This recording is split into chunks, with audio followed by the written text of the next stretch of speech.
Hi, I'm Lilith the Satanist, and I took a left at the valley. I know we shouldn't have to scream that we're atheists. You know, we don't have non-astrologers and all that. But with the religious people taking over the world, I mean, we can either speak up or be pushed into a corner. I'm proud to be an atheist, a skeptic, a non-believer, an infidel, a heathen. I call it how I see it. I say it's ignorance and you just call it faith and unsubstantiated claims. That's something to be ashamed. I'm an atheist. Coming at you from our secret lair in Abbotsford, BC, this is Left of the Valley. My name is Kevin, and Superman wears pajamas with my logo. Joining me as usual is the team who lives vicariously through themselves. She once turned a vampire into a vegetarian, Nancy. Oh, and that was fun with all that spinach. He won the Lifetime Achievement Award twice, Kevin. I'm a raw vegan. And her enemies don't call her because they've all overdosed. Sara. Hello! Guys, welcome back. Hope you guys had a good week. Nancy, what are you doing? Tracing. She's tracing. Oh, I gotta start some news, a bit of chit chat. You guys hear about the stabbing that just occurred? Yes. By Abby Terrible. Senior, was it? Yeah, Abbotsford Senior. What happened is apparently a homeless drifter from Alberta, 21-year-old Gabriel Brandon Klein, entered Abbey Senior High, and then he just randomly stabbed two girls, aged 13 and 14. Unfortunately, 13-year-old Letitia Reimer died in the hospital shortly after. Her friend, her 14-year-old friend, they haven't released her name, is still in the hospital in stable condition at this point. Now, the guy's been charged with second-degree murder. Any thoughts? You guys want to talk about this? It's horrific. I know that when you read about these things in other cities, the police chief and the mayor and residents always say, it's so hard to believe. This isn't like our town. And it came here, and I know exactly, how it was so random. It is. And so awful. And it takes the life of a child, which, for the parents, is a lifelong tragedy. The whole thing just, it doesn't make sense. No. It's just awful. I find there's a few things that might come from this, and I'm kind of concerned, is first of all, this guy's from Alberta, and he's a homeless person. So it's not going to help with the homeless situation here in Abbotsford. Because a lot of people are pointing, you start being nice to the homeless here, they're all going to come from everywhere, right? You hear that all the time. And unfortunately, this kind of coincidence kind of fuels that. Well, unfortunately, my first thought was, oh my God, how horrible. And my second thought, since I work with the homeless, is, oh my God, it's going to even be more horrible for the homeless because people are going to paint them all with the same brush. Well, this guy's obviously got a mental issue, right? Yeah, I would say that there's definitely mental problems there. And I mean, look what we've been doing. We closed down all the mental facilities. Some people just cannot manage their medication on their own. And there is a problem where we've got the nice weather. Yeah. As compared to the rest of Canada. This is the place to be homeless if you want to be homeless. It seems as though he slipped through the cracks of either being diagnosed or wasn't on his meds. We'll find out in time what happened. But at 21, that's awfully young. And I think the second-degree murder charge kind of speaks to that too. Yeah, it's quick to put a second-degree murder charge on this guy already, not knowing what his mental capacity is. Apparently, he's not cooperative either. But there's something else that really bothers me about this. I was listening to the local radio station, the giant CKNW 980, and all of a sudden they have this press, not a press release, a press conference from the local church this little girl attended. And, I totally get it. Apparently she was a great little girl and full of life and everything. But what bothers me about this, I don't have the audio. I was looking for the audio, but what bothers me about this conference is, it seems to me like the church took all that opportunity to be super preachy about Jesus at the same time. That bothered me. It's like, what's her name? Letitia. Letitia is a great gal, and she's always full of life and hope, and she's always happy. And her love for Jesus was so great, and she was such a good Christian, and blah blah blah blah. And I'm thinking, how dare you? This is such a tragedy to have a 13-year-old girl caught at so early an age, and you're just using it to push your freaking carpenter god is beyond me. It's pretty Well, ridiculous. play yeah. devil's advocate just for a minute. I have no idea what church that is, but that might be part of that whole church worship services, that they may be that way, and he's just extending it so the parishioners feel comfortable. That's what they expect The from him. I see your right. point. I'm just saying it could, to our ears probably, but to the parishioners that are there, maybe it was comforting. I don't know. Hard to know. I just find that, for them to actually go to the length of having some Yeah. kind of press conference to start talking about Jesus is in poor taste. If he's so great, why didn't he save her? Yeah.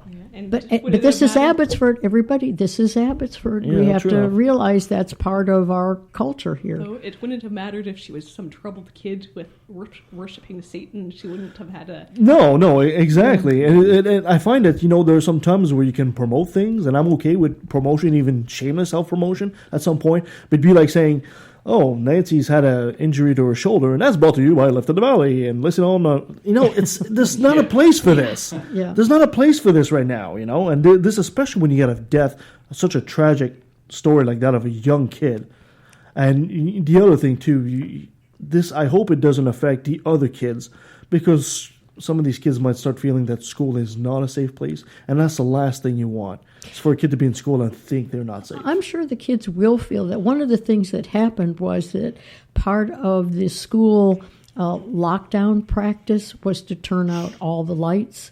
And so the kids were in their classrooms with I don't know whether the doors were locked or open, I have no, but the kids sat in there for 3 hours in the dark, not really knowing what happened, but that was part of the lockdown procedure. The question is the school system going to go overboard on security Yeah, at I'm this concerned about that point, too. or how are they going to handle it? Because this is unknown territory for everybody here. I mean, they've got all the answers written down someplace, but to put it in practice is something I that's think- difficult to Yeah. do. There will be like a pushback kind of effect Yeah. where they want to like overdo it, and then they'll probably come back. Yeah, to, like, and this guy is obviously a crank. I mean, he walks in. This is November, for Christ's sake, just a day after Halloween, right? That happened on Tuesday. He walks into the school barefoot. I mean, off the street. It's November. Maybe it's not 10 feet of snow here, but still fairly cold to be barefoot outside and just walk and stab two people. Yeah, this guy is obviously a crank. There's something wrong with this guy. But anyway, we'll see how that goes. We'll have to follow that story. Something a bit more fun, I guess. Nancy, Yes. Cubs won. Oh, I had that as part of my day in history, but let's cover it now. Yeah. Absolutely. After 108 years and living in Chicago where people lived on hope and everybody laughed at them. Yeah, right, next year. Yeah, right. But those Cub fans have been so loyal. One of our previous shows, you explained in this day in history the Billy Goat curse. Billy Goat curse. Yeah, was finally 1908. Finally, yeah, And no, now I used after to. 108 years of trying to get the World Series, they actually did it. Yeah, I had either the streetcar. Yes, I go back when there were streetcars. Streetcars and buses went right by Wrigley Field from the north side going downtown. So I've gone past there a million times. Just to give you an idea, the last time they won that pennant, the Titanic wasn't finished. wow. The Titanic wasn't finished building, right? Just to give you an idea, that's how long they've been waiting to win again. Well, let me bring out some fun facts since Okay. we're on them now. There are, guess how many stitches in a baseball?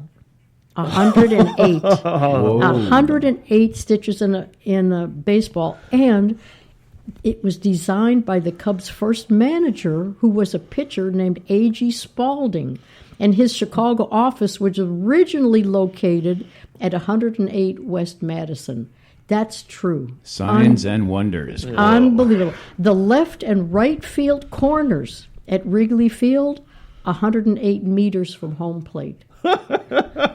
Get town. The It's a sign. If you were skeptics, huh? The Ricketts family, who owns the Cubs, located their main business, which is TD Ameritrade, on 108th Street in Omaha, Nebraska. Oh, stop that. If you start saying these things, people will start making some kind of link and some kind of... I wish Tyler was here. You know, we could unleash the skeptic. Oh, yes, but of course. the Cubs won in J.J. Abrams' film Taking Care of Business. The Cubs win the World Series in 1990. But the film itself is 108 minutes long. and another couple of... Oh, you have a more? One more. Okay, the Cubs win the World Series in the 1989 film Back to the Future. Yes. But that was in 2015. But that film is also 108 minutes long. Whoa. Isn't that... Apparently, Michael J. Fox tweeted after the Cubs won, said, "Wow, we were off by 1 year. Not too bad." Yeah, and we said that when we were talking about the Billy Goat curse a couple of weeks ago. But Chicago, I think there were, how many people gathered? 5 million people gathered? No, I think it was 7 million. Five or 7 million people gathered downtown. You know, they're never going to get over this. They're never going to get over it. Was there riots? I didn't follow. No, I didn't see any riots. I mean, just a lot of partying. No, there's not any riots. It's just euphoria. They're just kind of the same way we won the gold medal of hockey in the Vancouver 2010 Olympics. Everybody was just like partying, but there was no like. No, I'm not saying the Stanley Cup riot, the 2010 Olympics. Yeah, that was something that was different. good. And 2002 as well. That was great. Another thing I found out that out of the blue, there was a guy, his name was apparently Michael Lee, and this is in 1993 in his yearbook picture. When he graduated high school, he wrote down randomly, "The Cubs will win in 2016. You heard it here first." Just randomly wrote that, and when they tracked him down and asked him why he wrote that prediction, he says, "I just didn't know what to write. I just randomly wrote that for my yearbook." And what a coincidence! What a wonderful coincidence! I know, go Cubs. I mean, you know, they got a lot to live up to now in future years, but at least they made it. That's right. You know. Another news: Jack Chick. Does that ring a bell to you? A Chick track? Yeah. Jack Chick is dead. The guy who invented the Chick track. Nancy, I'm looking for you here because I've never seen the Chick track myself. I'm clueless. The Chick track is apparently a little cartoon strip that Jack Chick would write about, message from the Bible. And kids really hated those things, especially because a lot of religious people would drop these instead of candy into the bag, whatever the kid had. And they're the like little bad cartoon drawn, and it's influenced a lot of Americans. I've never seen them up here, but I know in the States they're very well known. So I'm surprised you don't know about them. Well, I know because I know everything, and that's Sarah knows. It just shows I'm human. I had a neighbor who was quite religious and was always trying to push them on me since I was friends with her, the kids. And, oh, jeez. So he's the creator of the Chick track, and he is dead. And what a shame. Yeah, exactly. Nobody's crying. And I hope he had a good life. Yeah. I've got a weird story to tell you guys. Something that happened to me. Now, this happened to me yesterday. Oh. Now, believe it or not, I'm actually missing an hour of time. It's true. Now, I usually wake up in the morning around like 5:30, 5:45, right? That's the time I usually get up, and then I do my routine, take a shower, all that stuff, prepare lunch. I'm usually out the door before 7. Yesterday, alarm clock goes on, or off, I should say, and same thing. I get up and do my thing, and I'm about to walk out the door. I look at my phone. It's 8 o'clock. I'm missing an hour. And I didn't know what to do with that. I said, wait a minute. Aliens. Exactly. Did I get kidnapped by aliens? Did I just zone out for an hour or so? Absolutely. Look no further. Jack Chick was sending you a message. The hour draws Yeah. So anyway, for the whole day I was thinking about this, and I was retracing my steps, and the mystery was solved finally by simply looking at my alarm clock, and it was 1 hour behind. For some reason. I don't know why, though. So, mystery solved. I like the aliens or the Jack Chick better. So do I, but if we weren't skeptics, that's exactly probably where we would have went. Now on to the number 23. That's right. Now the mystery is, why did my alarm clock drop by an hour? automatically set for And a daylight day savings, early. and you didn't have the date set right. Well, it's just a stupid alarm clock with a button. It's not even something fancy. Yeah, I mean, you may have something there because tonight is actually the time Yeah, that we're supposed to do it tonight. we fall back because we spring forward. Yeah, didn't acquire. What's a frick? Leap year. That's what I'm thinking. All right. Wow. Well, my dear, you ready to go? I'm always ready to Let's go. set you up. Here we go. And it's time for This Day in History, which is a roundup of those events and people that altered and illuminated the days between October the 31st to November the 6th. And of course, October the 31st is Halloween, and I hope we all dressed up as reasonable human beings so no one recognized us on that day. And then we could go back to our normal selves, which is wonderful. November the 1st is World Vegan Day and the official start of Movember, when men begin a month-long mustache growing and grooming event for men's health. World Vegan Day, really? World Vegan Day. Vegan? Vegan? Yeah. Vegan? I knew a level 5 vegan. Either one. You wouldn't eat anything that casts a Veggies. shadow. Yeah, it's no meat veggies day. Anybody growing a beard for I already have try. mine. Check it out. Yeah. I try, but it doesn't work out. No, you're too lazy. It's not working very well for either one of you. I'll try, but Yeah. Okay, November the 2nd was Indian Arrival Day in, you're going to help me out here, Kevin, Mauritius,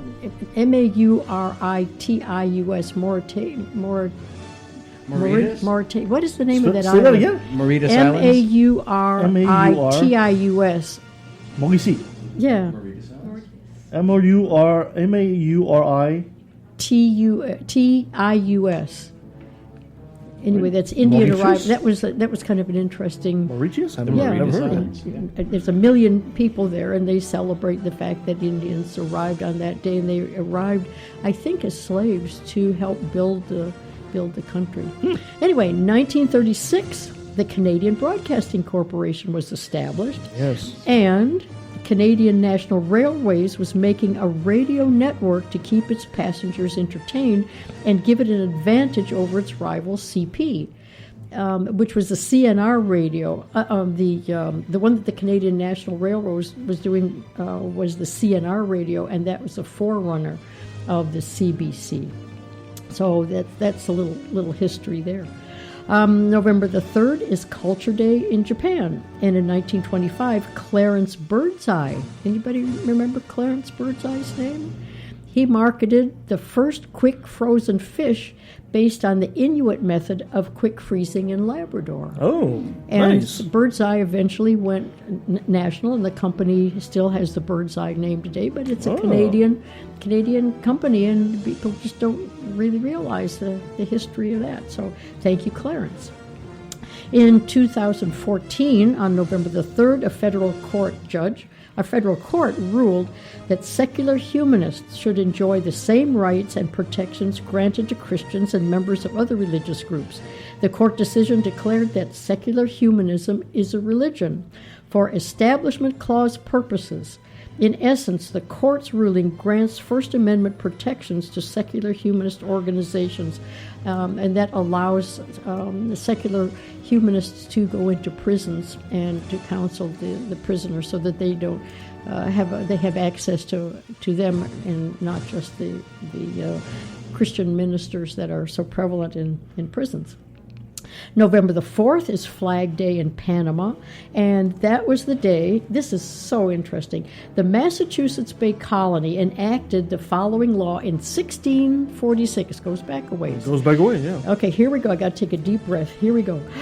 If a man have a stubborn or rebellious son of sufficient years and understanding, namely at least 16 years of age, which will not obey the voice of his father or the voice of his mother, and that when they have chastened him will not hearken unto them, then shall his father and mother, being of natural parents, lay hold of him and bring him to the magistrates assembled in court, and testify unto them that their son is stubborn and rebellious and will not obey their voice and chastisement, but live in sundry notorious crimes. Don't you love that? Sundry notorious crimes. Such a son will be put to death. Sounds eerily biblical. It was really good until we got the son shall be put to death part. Connecticut adopted that same law in 1650, and so did Rhode Island in 1668 and New Hampshire in 1679. I will bet that's taken almost verbatim out of the Bible. It sounds very, very eerily similar to what's in the Bible. It does. That law was known as the stubborn child law. And it remained, it remained on the statute books, although not into practice, but it remained on the statute books of Massachusetts for over 300 years. And the legislature finally dropped the death penalty and broadened the law to include daughters. And the law... Yay! The law was not repealed till 1973. Wow. Isn't that something? The stubborn child law. Do you think they ought to bring it back? Yeah, absolutely.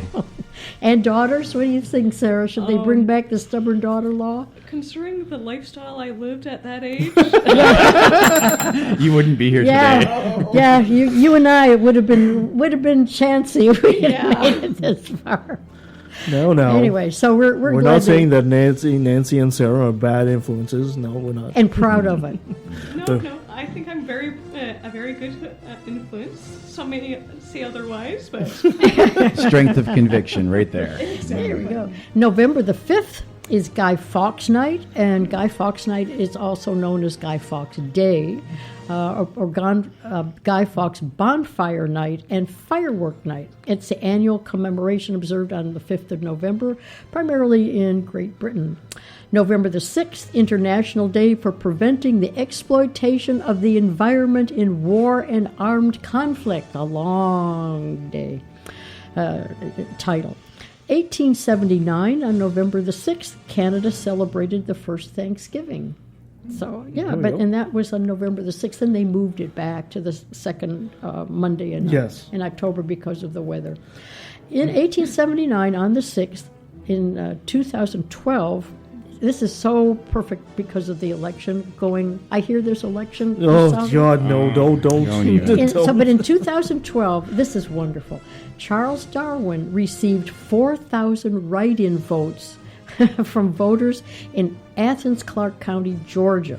And they were protesting the re-election of an anti-science fundamentalist whose name was Paul Brown. So the Republican, he was a Republican and a medical doctor, ran unopposed in the general election as a U.S. representative. So this guy, Paul Brown, sat on the Science, Space, and Technology Committee, even though he was anti-science. So anyway, on the 27th of September in 2012, Braun had expressed his contempt for the true meaning of science research when he called evolution and the Big Bang theory utter nonsense. And what he said was it lies straight from the pit of hell. And not only was nonsense. I wonder if he's religiously biased. I wonder. Yeah. But, that there's biblical language, lies straight from the pit of hell. So in a speech to a sportsman's banquet, that's where he gave this speech at a Baptist church.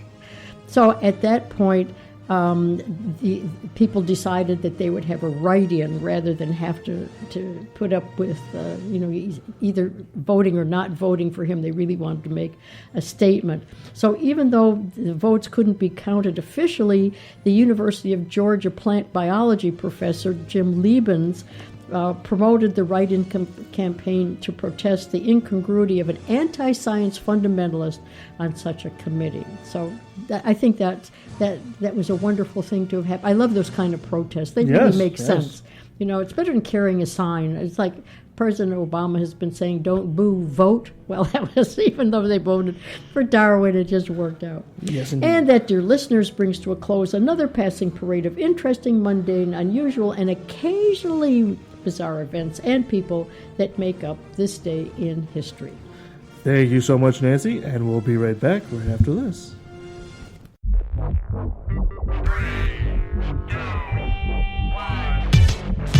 Hi, I'm the Supreme Irreverend Dr. Randy Tyson from the Legion of Reason Diversion. Join me and my co-hosts, Christine Shelska, Twyla, and Nate Phelps, as we explore issues at the intersection of atheism, humanism, and skepticism. Topics range from alternative medicine to the interference of religion in public policy. We often have special guests to help us understand the topic du jour. Previous guests include biologist Jerry Coyne, ex-Muslim author Ali Rizvi, philosopher Peter Boghossian, and the late physicist Victor Stanger. You can watch us on the Legion of Reason YouTube channel or subscribe to the audio version through your favorite podcatchers such as iTunes or Stitcher. And don't forget to like the Legion of Reason Facebook page.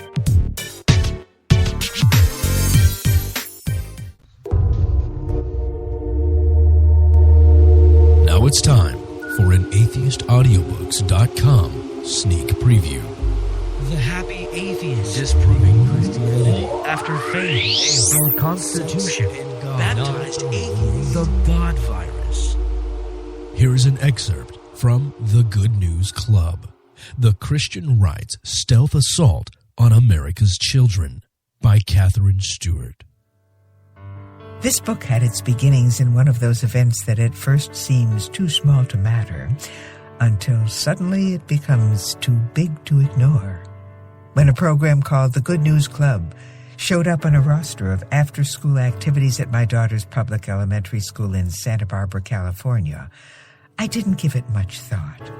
The club advertised itself as a non-denominational Bible study program for children of kindergarten age and older, and it required parental consent for children to participate. I soon found out, however, that the Good News Club is very different from what it appears to be. More importantly, I discovered that the club is really just one small part of a much larger story that should be of concern to anyone who cares about the future of public education, or indeed the future of secular democracy in the United States. The Good News Club. The Christian Right's Stealth Assault on America's Children is now available on atheistaudiobooks.com. What is secular humanism? Critical thinking. Knowledge is freedom. Freedom from ignorance and its offspring, fear. The BC Humanist Association has been active in the Vancouver area for over 25 years. We offer a friendly and welcoming place to make new friends, as well as free educational lectures. We invite you to join us any Sunday at 10 a.m. in the Oak Ridge Senior Center. Please visit our website for more details, bchumanist.ca.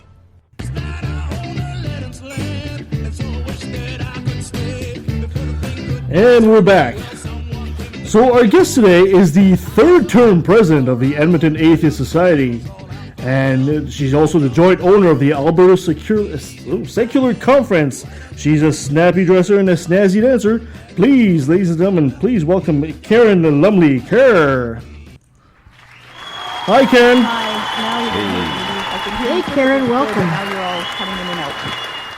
Oh, sorry, that must be the sound effect. Sorry about that. There we go. Now you're back.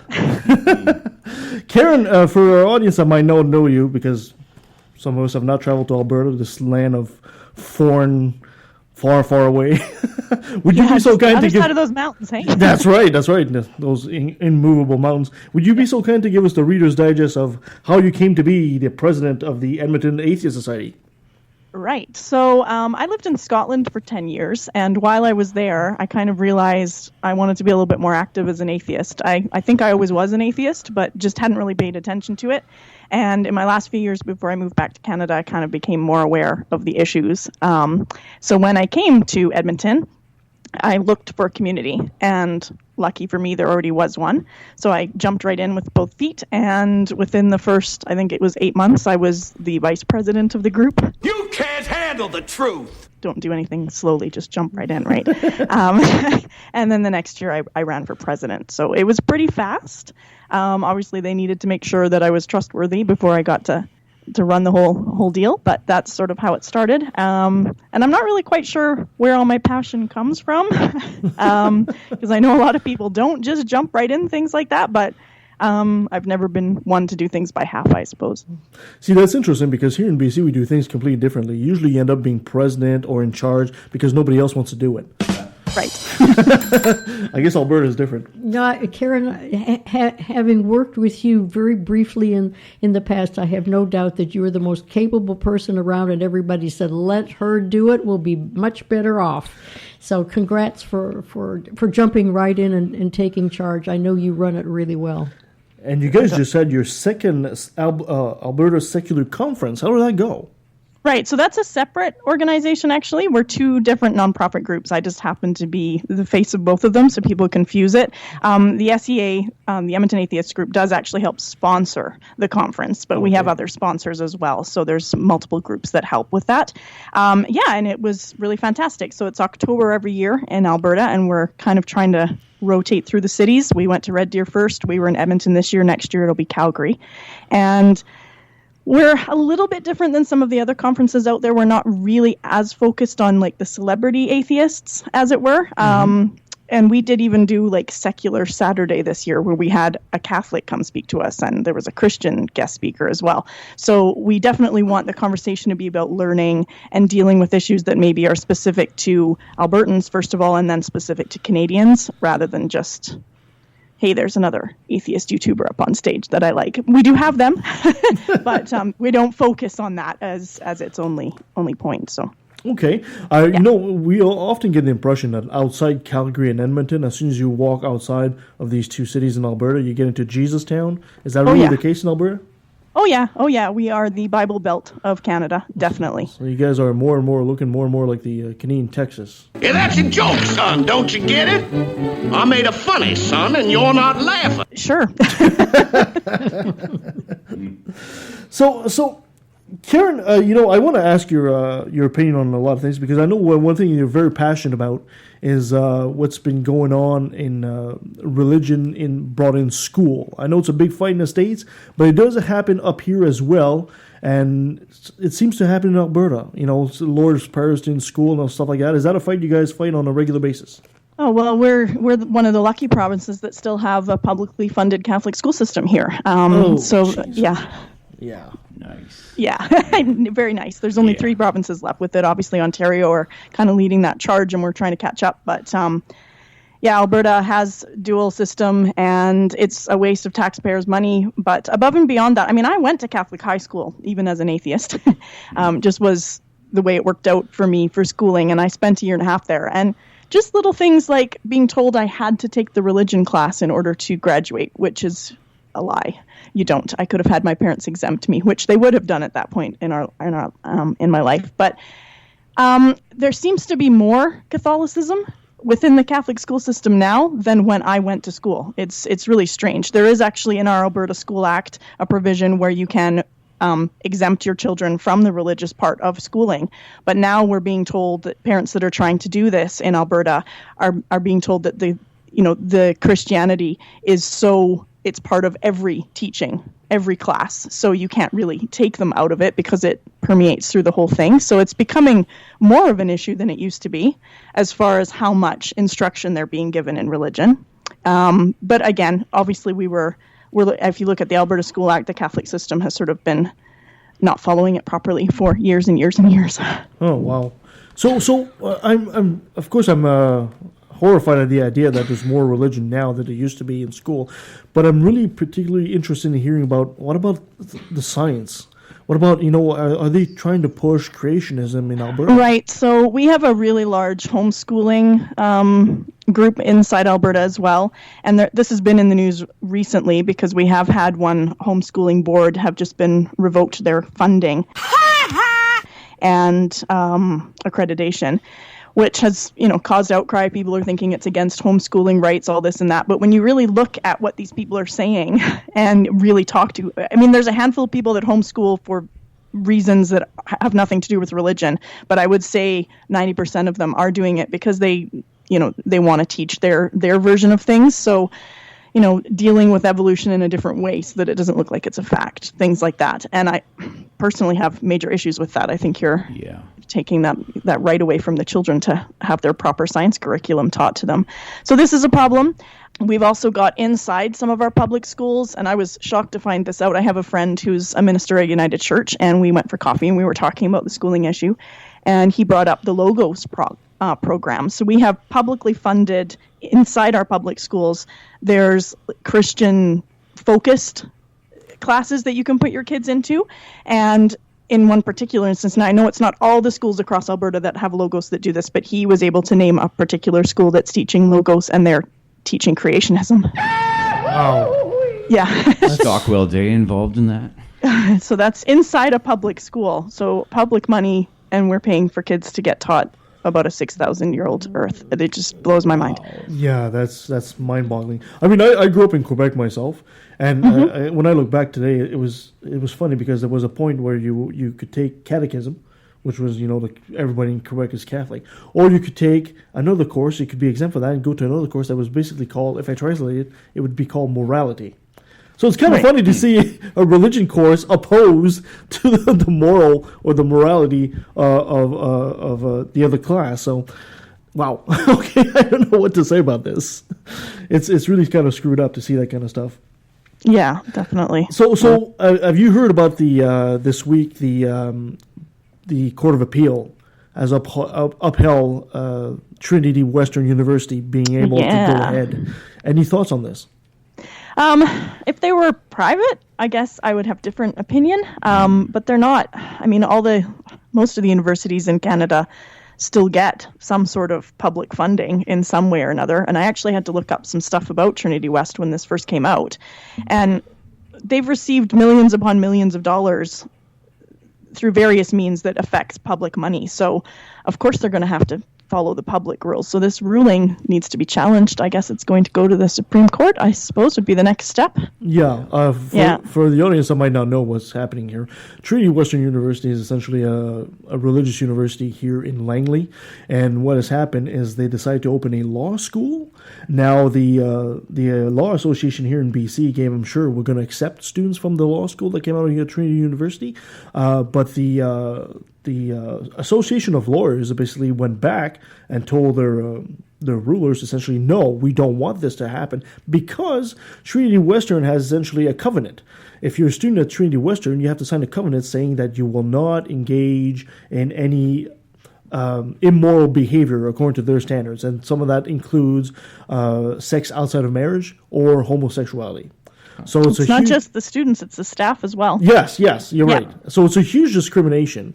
And the lawyers have stood up, and I believe it's Nova Scotia and Ontario also decided not to accept students that would graduate from Trinity Western University. And now this has gone to court.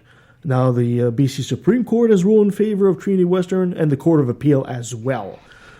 So I guess I have to say, congratulations, Canada. If the Supreme Court goes into Trinity's Western's favor, then we're going to end up with something like Liberty University up here, Liberty University North, or Brigham Young, or something like that. You'll live to regret this! There are signs that the students are beginning to rebel, which is kind of interesting, especially at a school that is Christian, and the students generally fall in line in terms of their public face and opinion. But there is some rebellion fomenting. Whether or not that's going to help from the inside or not, I don't know. It's a good sign, and I hope they don't. I hope they don't get thrown out of school for insubordination or whatever it is for protesting. It's not a real protest, but it's rumblings. It really shows that this problem is a problem of intergenerational, right? Yeah, I think the older generation that's in charge is basically saying, of course, you can accept God in the school and all that, but the kids are saying, no, we don't want this.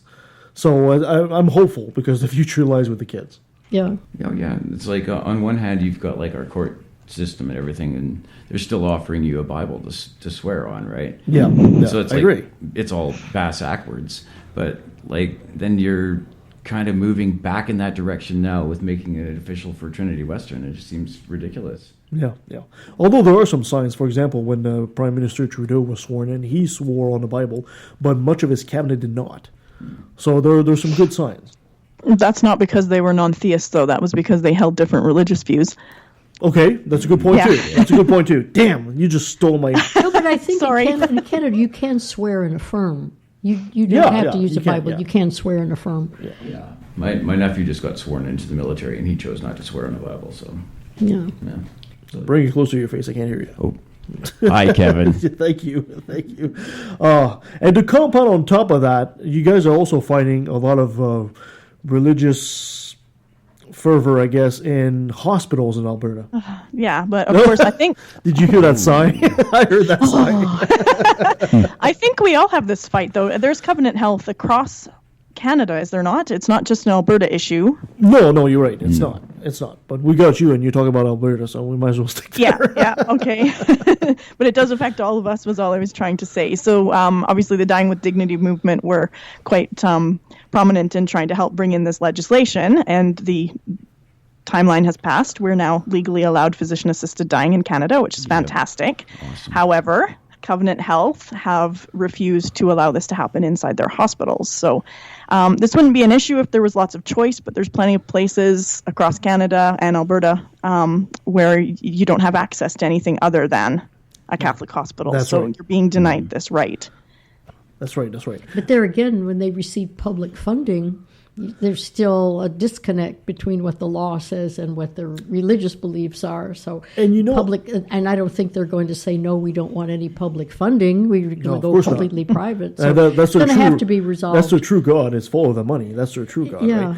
Right? I wouldn't have such a problem with doctors saying no to dying with dignity if they had to refer somebody who will do it.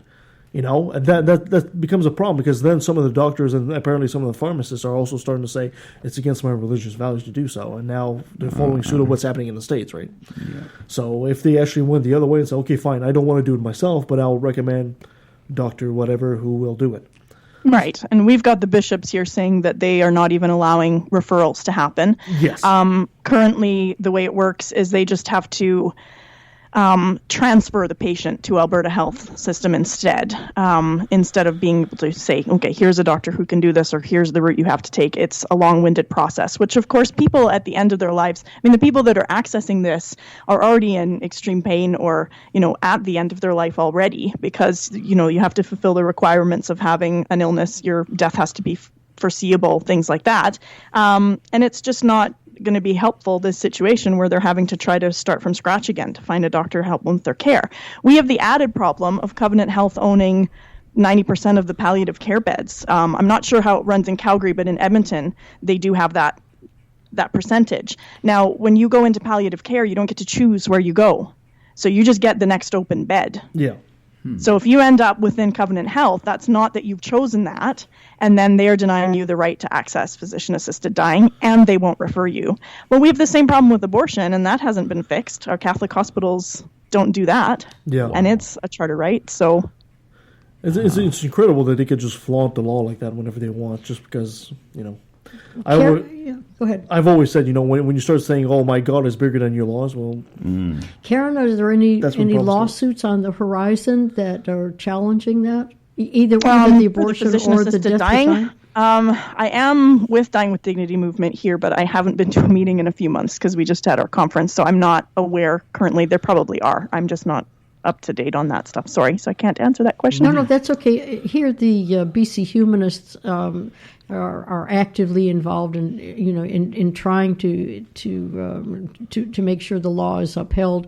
But I didn't know whether they were doing it in other provinces as well. I bet you do rally the troops eventually to do something about it. Yes, and we're also going to have our friend Ian Bushfield come back on the show very soon here to talk to us about the whole Trinity Western. Right. He's been on the forefront of that, and we can't wait to hear what he's going to say. Okay, moving on, Karen. We're actually going to have to keep an eye on all this, obviously, and hopefully you'll keep us appraised of everything that's going on in Alberta. But I want to talk to you about, apparently you're a great organizer. So I've been told. Yes, and no, I've got to ask you, what's your secret? Because if there's one thing that you can say accurately about a bunch of atheists, it's herding cats. Inconceivable! Right? Oh yeah, it sure is. So what is your laser pointer? I think when I first joined, I noticed we only had kind of like 1 or 2 meetings a month. And I think if you're trying to build a community and get people more involved, there has to be more connection between people. And if you're only seeing each other once or twice a month, it's hard to create those kind of friendships that are going to feel a little bit more connected. So I think that would be my first offering to any other atheist group out there that's trying to to build a little bit more commitment from their members is try and have something every week so that you have a chance to really feel like you belong. Yeah. Can't disagree with that. Okay. Yeah, I guess I'm not really quite sure what you're asking. Well, because there's one thing that I find, there's a lot of, I guess maybe it's because of this part of the world, there's a lot of apathy, I find, among atheists. And when we have fights like we're talking today about the schools and the hospitals, these are things we should have solved by now. Yeah. And the only people that are looking at this are atheists like you and I. But yet, if you try to bring this up, or you try to corral people into action, it seems to just fall flat. I find that maybe it's because they're too comfortable in their lifestyle, they don't want to try something. Has that Perhaps. I'm married to an apathetic atheist. The only way that I can say that he's actually involved is because he, takes care of the kids so that I can be out at all these meetings. So I guess he's apathetic in his own way. But I don't know. I've asked him before, what would get you involved? And I guess until it directly affects you, maybe you're just not as interested, which is unfortunate. But I think lots of people live their lives that way.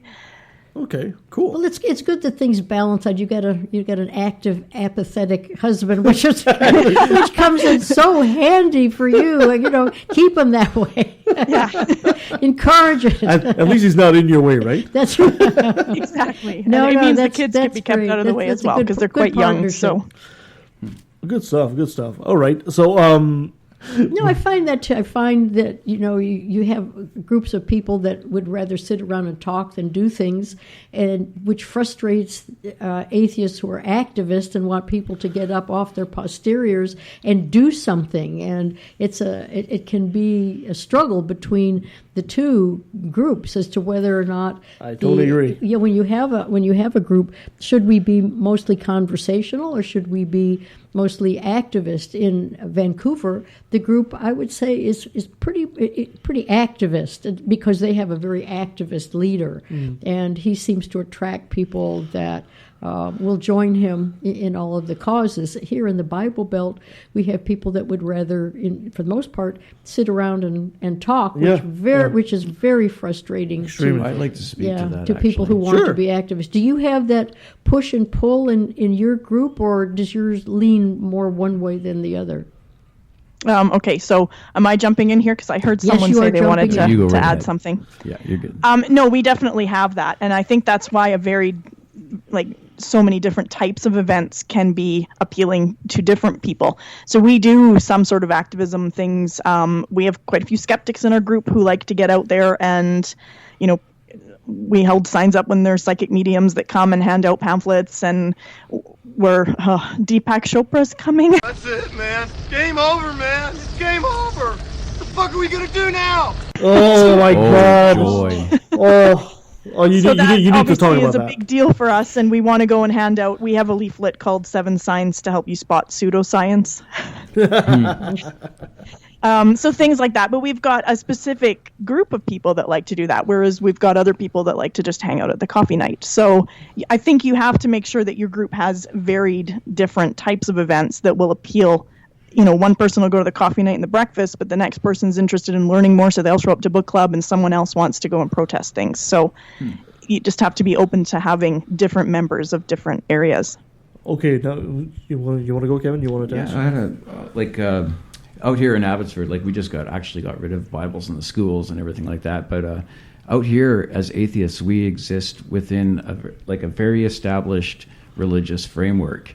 And it's sort of almost difficult to come out as an atheist in Abbotsford, Chilliwack, the Fraser Valley, and everything like that, because there are so many people that have some sort of control over your life. What do you do when you encounter that? I'm just wondering. We have probably a harder time. I think BC is quite liberal-minded. Alberta's conservative town, very much. The whole province is generally conservative. The NDP government winning last year was a big shock, I think, to the province. Yeah. 44 years with conservative government, and there's a lot of pushback against the NDPs right now. It's difficult. I think I've met quite a few people within the atheist community that still can't feel they can come out here for fear of losing their job or Yeah. And that's totally understandable. Yeah. I just wish there was some way to tell people out there that, they throw often the number that only 5% of people are atheists. Well, that might be true of like the hardcore atheists, but when you look at, if you take on all the people that are non-affiliated, non-religious, it's not really part of their life, that number is way bigger. You're talking like easy 20%. If you had 20% of the population, you have a very powerful political motive to make these people happy, but it's just not known, right? I mean, for example, if you just in the States, for example, I think it's 16% of the population in the States are African Americans. They have their own lobby, or the Jews. It's less than 10% in the States of the population. They have their own lobby. Why is it that non-believers can't have that? It's because we haven't come out yet and stuck together as a group, and we haven't taken that name and applied it to ourselves the same way the LGBT population did. And I think that needs to happen very soon. I think it might also have like something to do with how visible a minority black people are in America, or like if you're Jewish, you definitely wear a yarmulke or whatever, and like as atheists, we don't really look a certain way. We blend in too easily. Yeah, we blend in. We blend in too easily. Huh. Good stuff. Karen, you were talking about Deepak Chopra. Please, you got to elaborate on that. Oh, yeah. Because I've signed a petition to... Good, I'm glad you signed the petition. Oh, yeah. So I'm the one that found out about this, unfortunately, through someone on Facebook saying they were interested in this event. And I thought, what the heck is this? It says Children's Autism Services, but it says Deepak Chopra. I'm confused. So I looked into it. Oh, my God.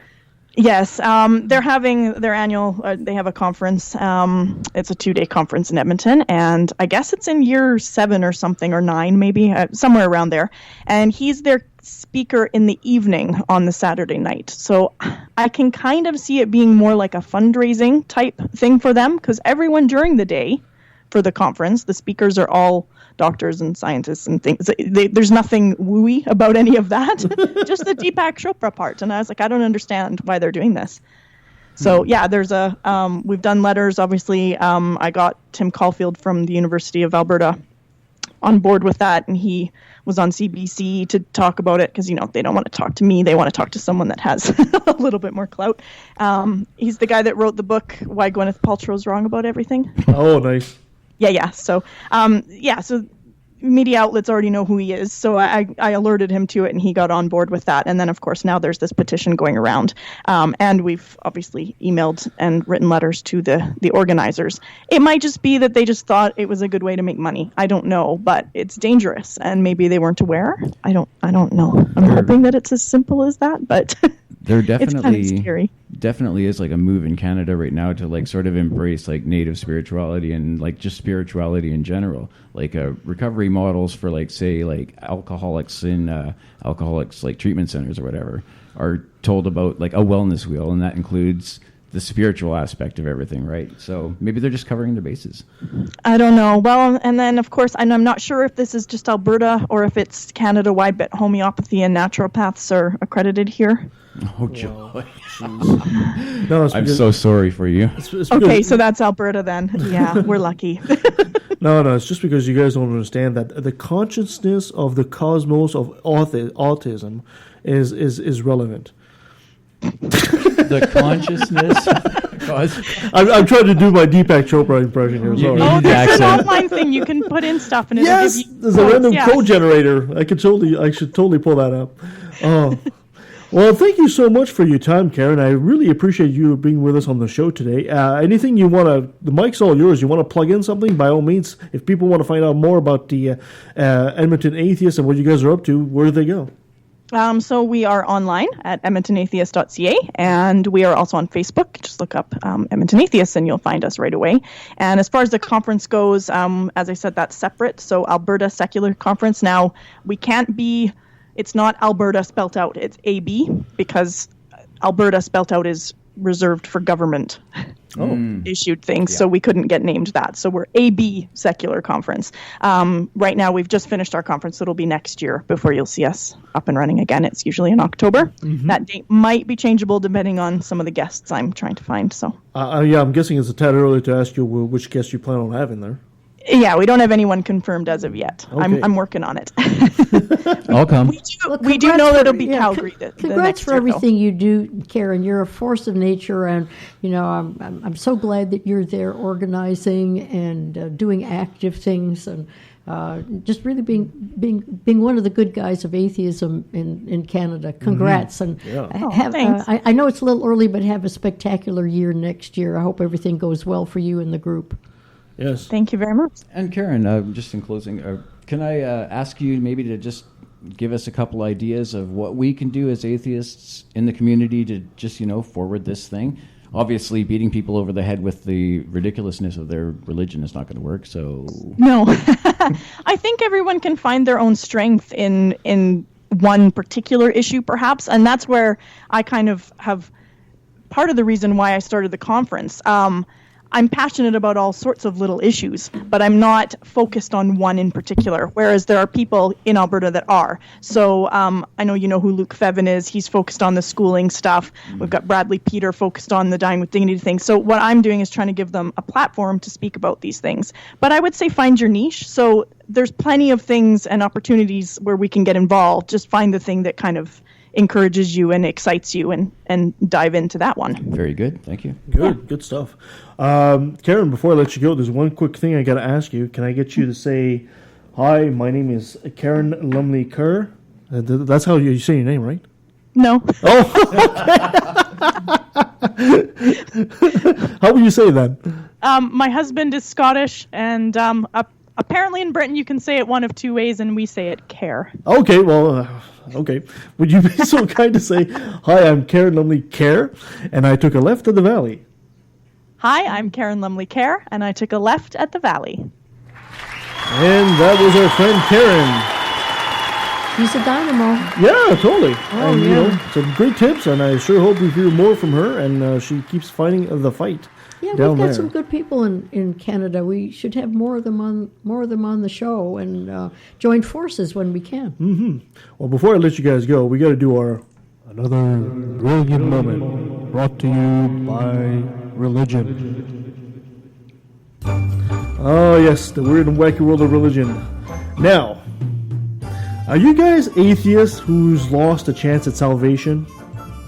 Would you like to worship the Holy Mother Haley?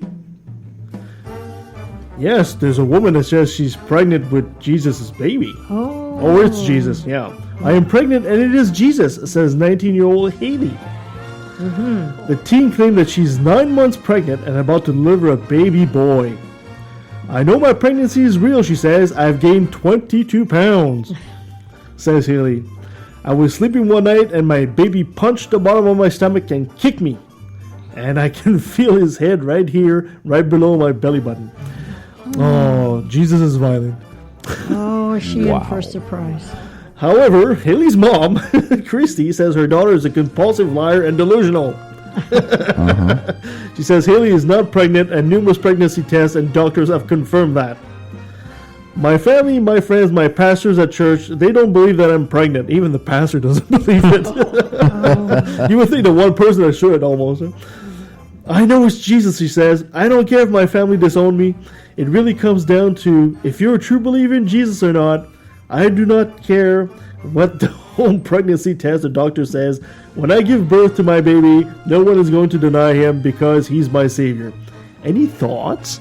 I feel very sorry for that young lady. She needs help. She needs medication. Her whole family is denying her. She's 19. 19. 19. I know. This is what religion does to you. I feel so. I feel bad for her. I really do. See, remember those old commercials? This is your brain on crack. Oh. This is your brain on religion. Oh, Same yeah, thing. but the religious groups are denying. I mean, that's the thing. She's standing by herself, poor little thing. Yeah. Oh well. But she'll show them when Jesus is born. After she's been pregnant for about 3.5 years, maybe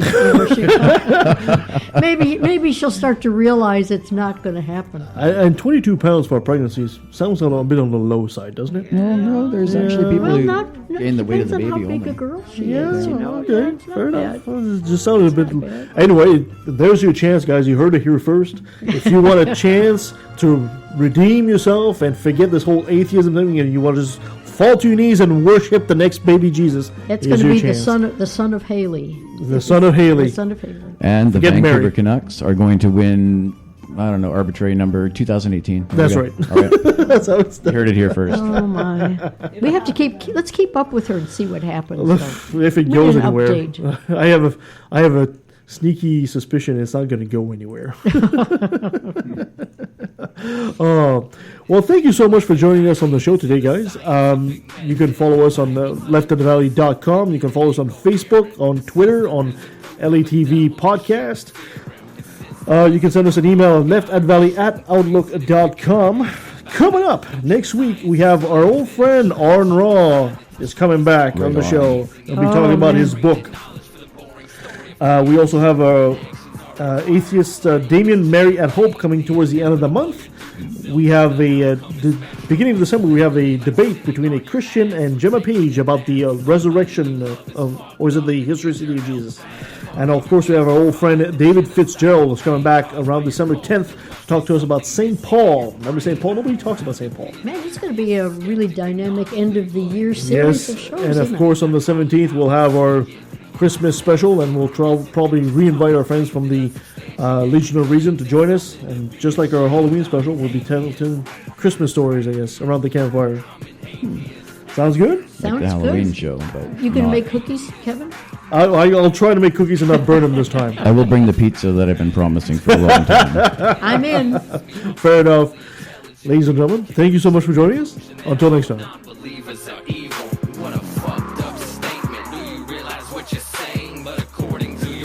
This is how your God made me. Skeptical of anything that contradicts history, denies evolution, hates science, promotes mystery. I'd rather see the truth than to bask in my own ignorance. Rather be alone than surrounded by damn idiots. As long as there's a breath in my body, you can bet your last dollar I'll be working hard fighting this problem. Religion is a disease, it comes from culture, only true on a regional scale. Science is universal. To say that Horus isn't real, but Jesus is, or Zeus, Thor, Mithra, Vishnu, you don't believe in them. I think the reason is apparent. You do what you're told and believe in the God assigned by your parents. I'm proud to be an atheist, a skeptic, a non-believer, an infidel, a heathen. I call it how I see it. I say it's ignorance and you just call it faith and unsubstantiated claims. That's something to be ashamed. I'm an atheist. Atheist. I'm an atheist. Atheist. Atheist. I'm an atheist. Atheist. Atheist. I'm an atheist. Atheist. Atheist. Now let me take a sec. Don't mean to sound so hateful, but I swear to God, pun intended, I find it disgraceful that thousands of children are raped by priests, and since they're holy men of God, they get away scot-free. And the Pope does his very best to keep it on the hush. Don't wanna affect business, he loves money too much. We know that they love the kids, but how the fuck can we protect them while they planning to molest them? We teaching them to respect them. Respect them? Fuck that. The system is broke down, working backwards, and the only action or tactic I plan to practice now is to attack them. The parties of God's hands are bloodstained, millions of murders by believers, and they're all in God's name. And let me take a sec, don't mean to sound so hateful, but I swear to God, pun intended, I find it disgraceful that many atheists are told to be quiet. You're not alone, speak your mind, time to let it be known. I'm proud to be an atheist, a skeptic, a non-believer, an infidel, a heathen. I call it how I see it. I say it's ignorance and you just call it faith and unsubstantiated claims. That's something to be ashamed. I'm an atheist. Atheist. Atheist. I'm an atheist.